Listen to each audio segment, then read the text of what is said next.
असून माझे उत्पन्न 2.5 लाख रुपयांपेक्षा कमी आहे.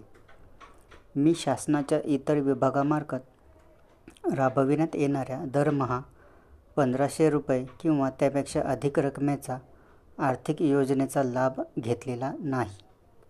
माझ्या कुटुंबातील सदस्य विद्यमान किंवा माजी खासदार, आमदार नाही. माझ्या कुटुंबातील सदस्य भारत सरकार किंवा राज्य सरकारच्या बोर्ड, कॉर्पोरेशन, बोर्ड उपक्रमाचे अध्यक्ष, उपाध्यक्ष, संचालक सदस्य नाहीत. माझ्याकडे किंवा माझ्या कुटुंबातील सदस्यांच्या नावावर 4 चाकी वाहने, ट्रॅक्टर वगळून नोंदणीकृत नाहीत. माझ्या कुटुंबात एकापेक्षा जास्त अविवाहित महिलेने या योजनेचा लाभ घेतलेला नाही.